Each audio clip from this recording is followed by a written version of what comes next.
So ito po mga kababayan ang nakakatuwang pangyayari sa hearing no at sa impeachment trial ni Sara Duterte sa Kongreso, na kung saan nakita po natin mga kababayan na hindi lang po mga sibilyan ang naging bobo at tanga na pinagmanahan no sa mga katangahan ni Digong. Ultimo din pala mga politiko naging manyak din. Sorry to say yan ang reaksyon. Actually, hindi po natin masasabing maniak ito mga kababayan kung hindi po ito na shoot. Ngayon po ay Women's Month po ngayon. No? Ang buwang ito ay buwan ng mga kababaihan, which is nga si Yussi Claire Castro ay isa sa mga guest no sa DOJ dahil sa pagdiriwang ng Women's Month. No? Nakita nyo naman po mga kababayan na si Yussi Claire Castro ay isa sa mga guest no sa Department of Justice. Nakita nyo naman kanina, 'di ba? Binigyan pa nga siyang bulaklak. Isa siya sa mga guest doon kasi pinagdiriwang po or sinelebrate ang Women's Month. Tapos marinig natin mga kababayan sa Congress or sa House of Representatives or sa legislative branch ang Congress na kung saan ang isang senador ay isang kongresista na pinagtanggol si Sara Duterte na patungkol dito sa mga death threat remarks ni Sara, na isa sa mga grounds no ni Sara Duterte sa kanyang impeachment complaint, na kung saan mga kababayan itong si Congressman Suntay ng Quezon City ay naglahad ng patungkol sa pag-iinit ng kanyang katawan or sa madaling salita ang kanyang paglilibog kay Ann Cortez, no?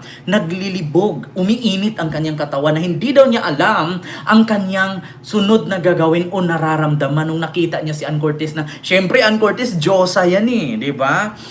Kapag Diyosa, pagluluan mo na. Nako, ganyan na nga. Hindi naman po tayo nagtaka mga kababayan na kapag didiis, manyak po talaga yan. Kahit nga si Digong nga sabi nga niya, etong EDCA site, no, 1, 2, 3, 4, 5, 6, 7, mula Luzon hanggang Cagayan de Oro. Ang dami pa namang maganda sa Cagayan de Oro. Sayang kung sumabog daw yung EDCA site ng American Military Base sa Cagayan de Oro. Iparinig ko sa inyo mga kababayan na bago natin tatalakayin itong kay Bong Suntay, na which is binatikos ng netizen ngayon ang kanyang kamanyakan remark. Pakinggan ninyo mga kababayan itong sinabi ni Digong. Kahit saan naman talaga mga kababayan si Digong manyak talaga. Ito. Pakinggan nyo mga kababayan. Saan ba yung manyak remarks ni Digong? Mga kababayan, ito pakinggan nyo Talagang hindi ko pinapansin ang Amerika sa administration ko. I never allowed any concession to... Mga kababayan, itong sinabi ni Digong, ito po yung EDCA site na kung saan ang mga American military base na nakatayo dito sa Pilipinas. 7 EDCA site po yan. From Luzon hanggang Cagayan de Oro. Mga kababayan, seryosong usapin po ito kasi pagdating po dito sa militarisasyon or security po, seguridad ng ating bansa. Ngunit sa dulo po ng kanyang sinasabi mga kababayan ay meron pong kamanyakan. Ito po. Bako ka makalusot. Before you can ever even entertaining the idea of conquering the Marianas and Guam, patayan muna tayo dito sa Pilipinas. So, ang problema ngayon is they have asked many military bases. Pag military base, armas talaga yan. Missiles yan. So, 1, 2, 3, 4, 5, 6, 7 siguro ang Cagayan. So, anong gawin ng China nito? Kung mag-away sila ng Amerika, sino ang kalaban nila? Amerika?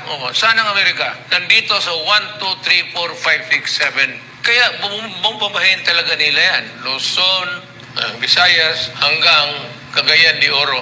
Sus Mariosep, marami pa namang magaganda sa Cagayan de Oro. Kasayang. Diba? Kita nyo? Sos Mariosep, marami pa namang magaganda sa Cagayan de Oro, kasayang. Diba? Hindi na tayo nagtaka, mga kababayan. Kung sino yung sinusuportahan mo, mamanahin mo talaga yan pagiging mangkanor. Diba? So ngayon mga kababayan, ito po yung statement no, ni Bong Suntay. Pakinggan nyo po. Minsan, nasa Shangri-La ako, nakita ko si Ann Curtis. Ang ganda-ganda pala niya. May desire sa loob ko na nag-init talaga. Na-imagine ko na lang kung anong pwedeng mangyari. Pero siyempre, hanggang imagination na lang yun. Pero, di naman siguro ako pwedeng kasuhan dahil kung ano-ano yung na-imagine ko Minsan, nasa Shangri-La ako. Ngayon mga kababayan, ang depensa nila dito, dahil ito sa deliberation or di kaya sa kanilang reaksyon patungkol dito sa trial ni Sara sa impeachment. So, ang sabi kasi dito mga kababayan ni Suntay, itong pag-death threat ni Sara na sabi kasi ni Sara doon, huwag kang mag-alala ma'am, meron na akong nakausap na killer. Kapag ako pinatay, inutusan ko siyang patayin niya si Bongbong, si Lisa at si Martin. No? Kapag ako pinatay, no joke. No joke. Oh. So ngayon mga kababayan, isa yan sa ground sa impeachment complaint ni Sara na i-final, no? Doon sa 1, 2, 3, 4 complaint. So ngayon mga kababayan, nagtatanong ngayon ang taong bayan kung pasok ba ito sa mga ground sa impeachment complaint ni Sara. So ang tanong ngayon mga kababayan, syempre mga kababayan ay pasok po ito, no? Pasok po yan sa grounds. Kasi mga kababayan, ang sabi nga ni Bini Abante, ito pa. Minsan, nasa shock. Talagang So yun po ang kadahilanan mga kababayan na nakapagsabi po, no, si Suntay ng ganyan. So ito po yung sabi mga kababayan sa sagutan. Oh, ito, bukod dyan sa maniac remarks, meron pa siyang sinabi si Suntay na ilang beses daw siya umuwi sa bahay nila, no? Lagi daw nagbabanta ang kanyang asawa. So ngayon mga kababayan, ito po'y binanatan, no? Ito po'y sinuplok, no? Or mga kababayan, ito po'y sinuplok ni Bini Abante, itong remarks ni Suntay na, bakit yung asawa ko, pag uwi ko sa bahay, laging nagsasabing papatayin kita, gabi ka nang umuwi, saan ka nang galing? Oo. So, ganun ba ay magiging kaso na ba yon? Magiging death threat na ba yon? Magiging banta na ba yon? So, sinuplok po siya ni Bini Abante. Sometimes when I go home late, my wife always threatens to kill me.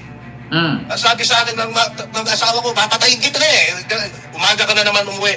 And So, ang tanong ngayon, Congressman Suntay, bakit umaga ka na umuwi? Baka naghahanap ka pa ng Ann Curtis, kaya nagbabanta ang asawa mo sa'yo. Diba? Baka naghahanap ka ng ibang Ann Curtis. my wife is the queen of our home, ha? And she is highly respected by everyone in the house. But you know, I'm still alive. And my wife only gives me with love. Common sense dictates that if you are really serious in killing someone, you do not announce it to the whole world. How would you announce that you will kill someone if you really intend to kill someone? Ang sabi ni Suntay dito mga kababayan, no? Kasi pinoprotektahan nga niya si Sara dahil diyan sa death threat remark. So bakit daw ang asawa niya, kada uwi daw niya, nagagalit kasi umaga na naman daw siya umuwi, nagbabanta daw sa kanyang papatayin siya. So katagal-tagal naman daw niya laging ganon, so hindi naman daw siya namamatay. So ngayon mga kababayan, i-explain ko po sa inyo, ang asawa ba ni Suntay pag nauwi siya naka-live? Naka-live habang sinasabi na, bakit ang tagal-tagal mo umuwi? Saan ka naman galing? Umaga na. Nang babae ka na naman, diba? Ganyan, papatayin talaga kita pag hindi ka tumigil sa ganyan. Bukod namin mo. Gaganyan-ganyan. So, ibig sabihin mga kababayan, yan bang asawa ni Congressman Suntay pag umuwi siya naka-live? Kasi si Sara nagsalita naka-live. At pangalawa, mga kababayan, si Sara Duterte is a public servant. Ang asawa ni Suntay is a private citizen. So, kaya nga meron tayong kasabihan na kapag nag-away ang pamilya, huwag ka makisawsaw kasi away pamilya yan, di ba? Pag nag-away ang isang pamilya, asawa na lalaki at asawa na babae, di ba ang anong sasabihin ng barangay? Huwag kayong mangialam. Bakit? Away pamilya yan. Hintayin natin na mismo ang asawa or ang lalaking asawa ang magreklamo sa atin bago tayo umaksyon. Pero pag away asawa yan, wala tayong kinalaman dyan. Huwag tayong manghimasok. Away pamilya yan. O, di ba? So, ibig sabihin, private citizen kasi. Pero, Congressman Suntay, si Sara Duterte, public servant. Meron siyang kakayahan na pwedeng mag-utos. Meron nga siyang confidential fund na pwedeng utusang ipatumba, ipapatay, no? Ipakarjak, ipagurgur. Kasi nga, may posisyon siya sa gobyerno. At take note, hindi siya simpleng barangay chairman. Vice President siya. Congressman Suntay. Naku, alam naman po natin talaga kapag DDS, kapag DDS talaga bobo, at saka bukod sa bobo, manyakis, di ba? Definition of DDS, bobo, tanga-tanga, uto-uto, patay gutom, pangit, mahirap, manyakis, dugyot, di ba? Ilang beses ko sinabi yan. Kapag DDS, ang definition, nandyan lahat. Wag na tayong magtaka. Thank you, Madam Chair. Thank you. Honorable Abante. respect to Congressman Sultan, I don't know if he is lawyering Like po tayo mga kababayan. Vice President. But we think that he is right now defending him. Pero ito you have seen the video. Whether it be that he is joking, that's between him. Things that amounts to a credible threat against the president, First Lady, and the speaker. That is not political noise. Just like what he say about his wife. What he say about his wife is only political noise. But that is not political noise, Madam Chair. That is a red flag for national stability and constitutional order. Tama! Why? The Vice President Red is flag not a yan! private citizen. The wife of Congressman Sultan is a private citizen, Yes! but not the Vice President. The office of the Vice President carries access, influence, and security resources. That is why the standard for public trust is higher, not lower. Same day pay. Diba?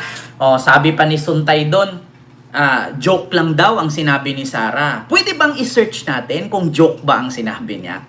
Sabi niya, bakit ang asawa ko, ilang beses akong pinagbantaan, napapatayin ako kasi gumaga na ako umuwi. Hanggang ngayon, hindi man ako namamatay. So, kaso na ba yung ganon? Pwede ko na ba siyang kasuhan kasi death threat na ba yun? At bukod dyan, mga kababayan, nag-react din ang asawa ni Governor Digamo, no? Yung pinapatay ni Tebes. Oh. So ito mga kababayan, kung ang sabi ni Suntay na joke lang daw yun, no? Katulad sa sinabi ng asawa niya. Sabi nga ni Abante, yung asawa mo private citizen, si Sarah kasi public official. So may kakayahan nga naman siya, mayroon kang confidential fund. So ngayon mga kababayan, pakinggan natin si Sarah kung joke ba ang kanyang pagbanta kay PBBM. Sabi pa nga ni Suntay, kung papatay ka ng isang tao, dapat hindi mo pagkalandakan sa social media. Hindi mo ihayag sa buong mundo. Putang ina, hindi po yun hinayag ng basta-basta lang. Na kapag bitiw ka, may responsibilidad po ang bawat isa sa atin na ating mga binibitawang salita. Una, kahit po ako, no, kapag ako'y magbanta dito sa aking live, isa po yun sa matatawag na threat. No? At mga kababayan, pangalawa, kung ako ay nagbanta sa live ko tapos ako ay isang public official or isa akong politiko, malaking kaso po yun. May katungkulan ka. 'Di ba? Tignan ninyo. Kung ikaw nasa politiko na posisyon, tapos isa kang kongresista, tapos sasabihin mo, meow meow meow, meow meow meow, anong nangyari kay Kiko Barsaga? 'Di ba? Maganda bang pakinggan? Isa kang congressman, tapos pupunta ka doon, meow, meow, meow, meow, meow, meow, meow. Anong nangyari kay Kiko Barsaga? Di ba? Pinato siya. Di ba? Meron siyang suspension for 60 days. 120 days. 2 beses na suspended dahil sa meow, meow, meow, meow, meow, meow. Kasi hindi po maganda yan.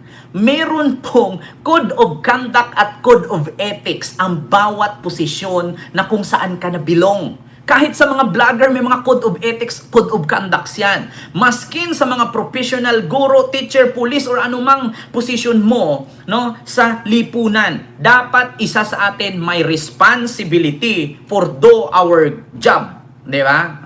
Ganun po yun mga kababayan. So ngayon, hanapin natin yung sinabi niya na joke lang daw. Joke lang daw. Eto, mga kababayan. Sara Duterte, putang ina mo. Hanapin natin sa TikTok ha. Wait lang mga kababayan, puntahan natin si Sara. Kasi ang sabi kasi mga kababayan, joke lang daw. Ito, pakinggan natin. Ang ina ninyong lahat. Martin Romualdez, Lisa Marcos, Bongbong Marcos.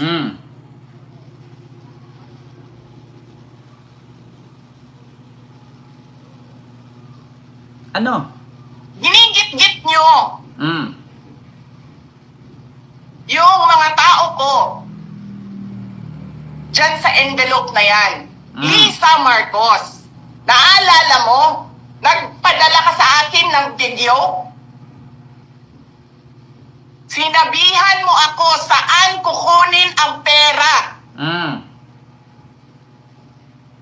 pinakita mo ang muka ng tao doon sa video message mo.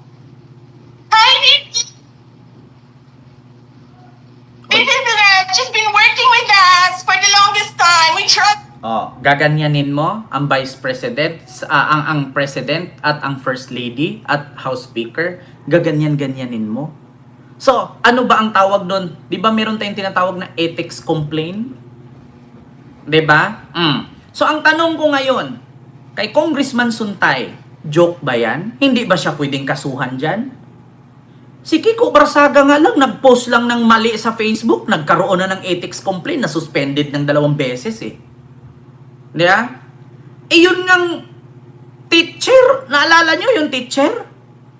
Kapag ba malaki ang posisyon sa gobyerno, bawal makulong?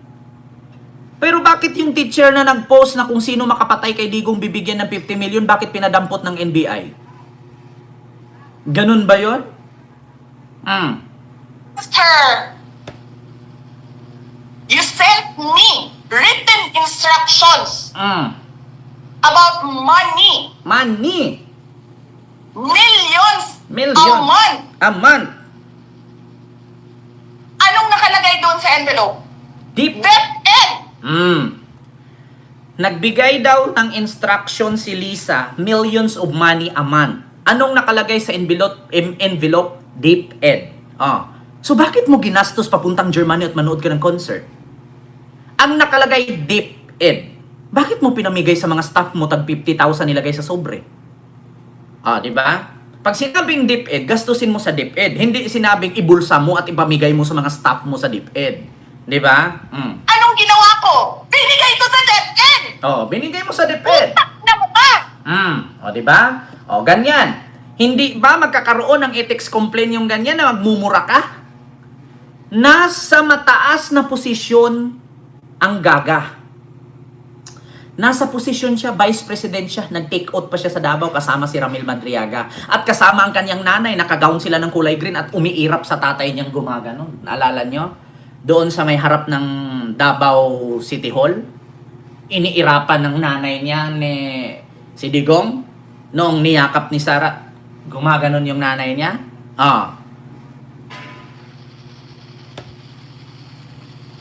Wala ka nga posisyon sa gobyerno. Namimigay ka ng pera ng gobyerno eh. Nahulog ka kasi sa bitag. Sirain mo yung tangal ng mga kasama ko sa office of the Vice President. Sasabihin niyo sa mga tao, nakaw yan, confidential funds yan. Niwala nga kayong isang proof na confidential funds yan. Naniwala lang kayo sa isang babae na ang pangalan ay Gloria Mercado na nagsabi confidential funds yan, na hindi nyo nga nilabas na wala pang confidential funds, meron ng white envelope. Kasi 2022 pa lang, tangina mo ka. Ayan pa, Congressman Suntay, nagmura pa. Public trust is a public fund, no? At public trust, no, is part of the government. Tas nagbura pa siya. Ano bang posisyon ni Sara? Tambay lang sa kanto? Nagtatagay ng gin? Nagpupulutan ng mani? Umaamoy-amoy ng rugby? Para ganun, marinig mo sa bunganga, putang ina mo ka! Ano yung tambay lang sa kanto? Walang posisyon sa gobyerno? Asaan yung ano doon? Delikadesa niya bilang isang vice president? May utos na ng pera sa DepEd. Diba? Rinig nyo? Naalala mo, nagpadala ka sa akin. I observed the presence of Sa kauna-un. Ang ina ninyong lahat. Martin Romualdez, Lisa Marcos, Bongbong Marcos.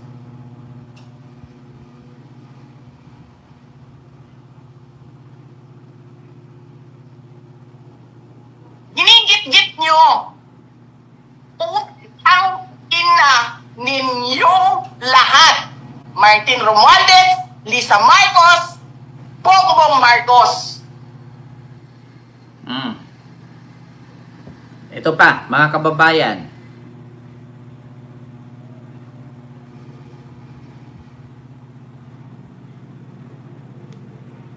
Huwag kang mag-alala, ma'am, sa security ko. Mhm. Kasi may kinausap na ako na tao.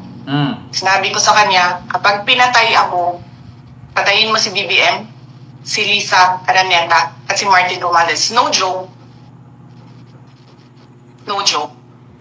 Ayan, Congressman Suntay. Ang sabi ni Congressman Suntay, kada uwi daw niya sa kanila, ang kanyang asawa nagbanta sa kanya kasi bakit umaga na siyang umuwi. Hanggang ngayon, buhay naman daw siya. Tapos itong kay BP Sara, kung talagang papatay daw ang isang tao, dapat hindi ibulgar sa social media at ipagkalandakan sa buong mundo. So narinig nyo naman po ang sinabi. Huwag kang mag-alala sa security ko, ma'am, kasi may nakausap na ako na kapag ako pinatay, patayin niya si Bongbong Marcos, si Lisa at si Martin. No joke. No joke. Sabi niya. So ngayon, tanong ko doon, himay-himayin ninyong maigi. Himay-himayin ninyong maigi. Ang sabi niya, huwag kang mag-alala, ma'am, sa security ko, may nakausap na ako. Kapag ako namatay, patayin niya, yung nakausap niya, kapag si Sara daw ay namatay, yung nakausap niya na killer, patayin niya si BBM, si Lisa at si Martin kapag si Sara namatay. Ngayon, tanungin kita, mga DDS, at especially kay Congressman Suntay, paano kung si Sara nabagok, nadulas at namatay?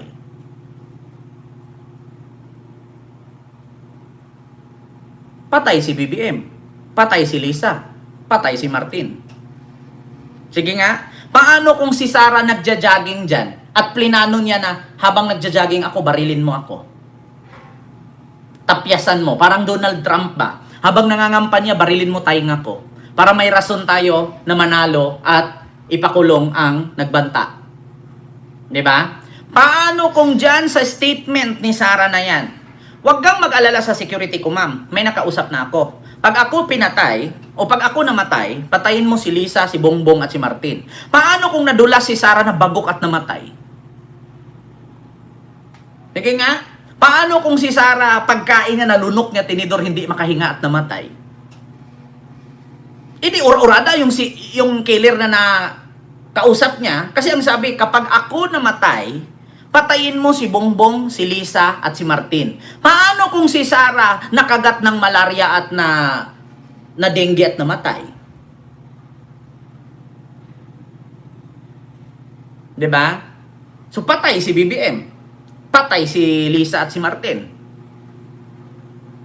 Hindi ba death threat 'yon? Tignan ninyo, mga kababayan. Hindi ba death threat 'yon? Kasi kapag pumatay ka daw, huwag mong sabihin at ipagkalandakan sa publiko. So ano to? Nagjo-joke lang si Sara dito sa mga sinasabi niya? Joke lang to? Yung pagmumura niya? Joke lang yan? Kung lahat pala ng sasabihin ng mga Duterte ay joke, di putang ina. Gino-joke-joke lang din pala tayo ni Digong noong 2016 hanggang 2022. Kaya nga nagkadalitse-litse yung ating bansa kasi dahil sa joke Dahil sa joke, nagkadalitse-litse yung ating bansa. Di ba? Ay, Diyos ko, mga kababayan. Dahil sa joke ni Digong, andun siya sa ICC ngayon. Pag ako hinuli, pagsasampalin ko, sisipain ko yung ICC na yan. Ayan, kulong. Joke lang yun, di ba? Joke. Nako. Bukod dyan, mga kababayan, kung joke lang din pala ang sinabi ni Sara, pakinggan ninyo ang statement ng asawa ni Digamo. Sabi ng asawa ni Digamo, mga kababayan, ito, basahin ko asawa ni Digamo, mula sa Pilipinas Today. Ayan, asawa ni Digamo versus Congressman Suntay. Conditional threat can turn into actual harm. 'Di ba? Conditional threats can turn into actual harm. Inihayag ni Negros Occidental 3rd District Representative Janice Digamo na bago umano pinatay ang kanyang asawa na si dating Negros Oriental Governor Ruel Digamo ay nakatanggap siya ng mga banta. Ito ay kasunod ng pagkwestiyon ni Quezon City Port District Representative Bong Suntay sa pagsama sa pagbabanta umano ni Vice President Sara Duterte kina Pangulong Ferdinand Marcos Jr., Lisa Araneta Marcos at House Speaker Martin Romualdez sa aligasyon sa impeachment complaint ni Father Joel Savalla at iba pa laban sa Vice Presidente. Conditional threat can turn into actual harm. Nangyari po iyon sa amin sa ad ni Digamo sa House Committee on Justice ngayong Martes, Marso 3. Ito po mga kababayan, no, ang kanyang sinabi. Pero pakita ko rin sa inyo na mismong mukha niya at nagsasalita siya. Ito pakinggan nyo mga kababayan. Itong sinabi ng asawa ni Digamo. Pero mga kababayan, ano to Chair, ha? I would like to speak from a personal experience. My husband, the late Governor Digamo, before he was murdered. By the way, we will be remembering his 3rd death anniversary tomorrow. That's March 4. He received threats Ayan. before he was tragically murdered. So, pag ganun ba, mga DDS, kailangan mamatay muna bago makasuhan, bago masabing death threat? Kailangan ba patayin muna bago masabi nating threat? Ganun ba? The threats at first were conditional. Like, if you do this, something will happen. Tama. But then even though they were conditional, the fear and intimidation they cause were very real. Conditional threats can turn into actual harm. Tama. Di ba? Nangyari po yun sa amin. In the same way, when the VP reportedly made statements implying harm to the President, the First Lady, and the former Speaker, those statements are serious, even if phrased as conditional. Kasi words from someone in her position carry weight. Real, hello po. It can intimidate other officials. Mama It Bel, can hello po. influence Nasa decision and even undermine public trust. That is why in impeachment terms, Ma'am, such yan, so, conditional threats are considered sufficient in substance. It's not just the wording that matters. It's the effect and potential for harm, especially when the speaker holds high office. Just as in my family's experience, conditional threats really must be taken seriously. Buti pa to si Digamo, may Gusto ko lang pong utak idagdag. kaysa kay Sara eh. The legal connection there talks about a threat does not have to be absolute or immediate to be serious. What matters is its potential impact, Tama. Like po tayo mga kababayan. especially if the speaker holds power. Conditional threats can intimidate or coerce. Even a statement that starts with "if" can pressure officials or institutions to act a certain way. And high office makes it more serious. Maybe words from ordinary people may be limited in effect. But threats from a person who is holding a national leadership post Tama. carry far-reaching consequences. Kaya nga po, Di ba? Narinig nyo? Si Sara kasi, mga kababayan, hindi siya ordinaryong tao. Kasi hindi siya palaman. Hindi siya ordinaryong tao, mga kababayan. Vice President po siya. She can do whatever she want to do. She has a power. She has a money. She has a confidential fund.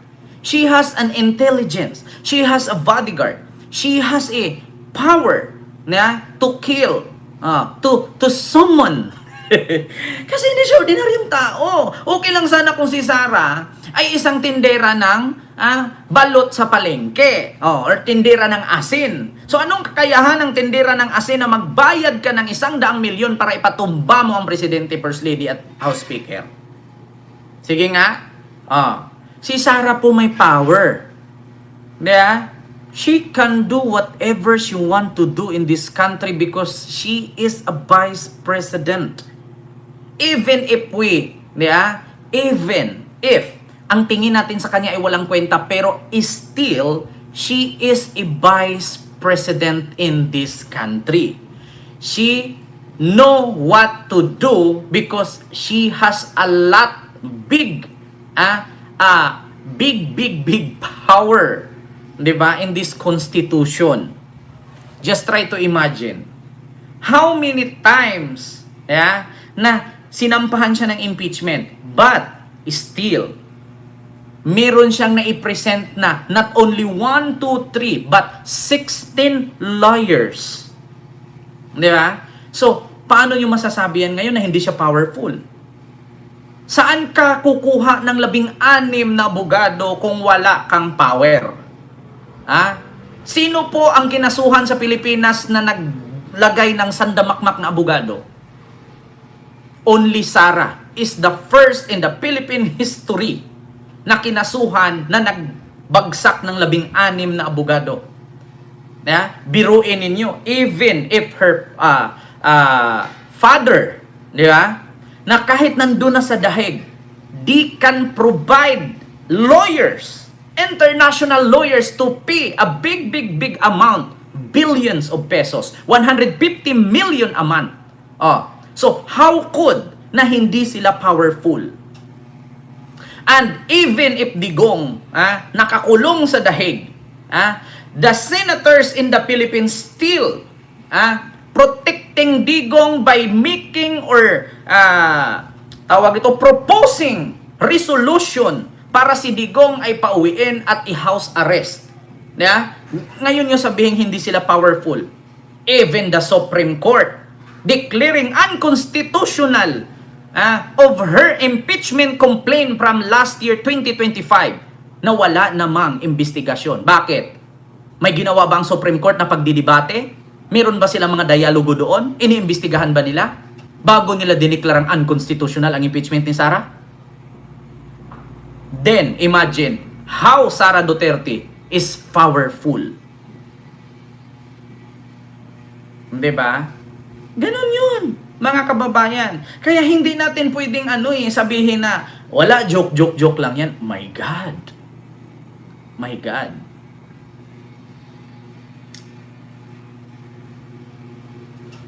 Mahirap kasi magsalita, mga kababayan, lalong-lalo na okay lang kung ang mga nanonood sa akin ay puro loyalista at kakamping. Kasi one word is enough for a wise man. Pero kung ang nanonood sa akin DDS, even you baliin yung liig mo, even you tumbling, even you crack your all bones and spinal cord, the DDS cannot understand because DDS is still DDS. Diba? Yan ang mahirap paintindihin sa kanila. Kahit baliin mo na yung liig mo, kahit tanggalin mo yung isang mata mo, kahit tanggalin mo yung buong bagang mo, hindi ka maintindihan ng mga DDS. Kahit nga tanggalin mo yung esophagus mo yung soul throat mo, di ba? Kahit nga yung utak mo, ihiwalay mo dito sa, ilagay mo sa balikat di ba? Hindi ka pa rin maintindihan ng mga DDS kasi nga ang mga DDS is still DDS. Mahirap mag-explain sa isang bobo. Magiging bobo ka rin, di ba? Pag ipagpilitan mong i-explain sa kanila. Kahit nga siguro ngayon, tawag dito, magbibilang ako ng bulbul ko. Ang sasabihin lang ng DDS, wow, nice. Kasi bobo sila. Di ba? Ganun yun, mga kababayan. Mahirap talaga. Mahirap i-explain sa mga tao na kahit sirko-balintong ka na, nagtutuwad-tuwad ka na sa kaka-explain, hindi nila maintindihan yan. Bakit? DDS is a cult. And they believe that Duterte is the God and the most powerful God from human being. Sugo ng Diyos bumaba sa lupa at naghasik ng kadiliman. Anak ni Lucifer na tinalo ni Kibuloy. Pag hindi kayo dumaan sa akin, hindi kayo mapunta sa langit. Ayun, naubos ang pera ninyo, pinanggasolina sa private plane. Pinangtayo ng mansyon. Yeah? Pinangtayo ng kingdom. Naku, meron pa nga usap-usapan. Ito ha, chismis. Meron disclaimer. Meron pa nga usap-usapan na, yan ba mga pera ni Kibuloy? Hindi ba pera ni Digong yan? Pinatabi lang ni Digong kay Kibuloy para hindi singilan ng tax. Kasi actually mga kababayan, kapag ikaw ay isang parte ng relihiyon, wala kang tax eh. Tax-free ka eh. Kahit pa ilang bilyon ang mga sasakyan mong bibilhin, eroplano, helikopter, kahit ilang mansyon yan, kalupaan, hacienda, wala kang tax once na ikaw ay isang religion. Yeah? Kaya nga, maraming nagsasabi mga kababayan eh. Diba? Ayan. Kita nyo na, mga kababayan,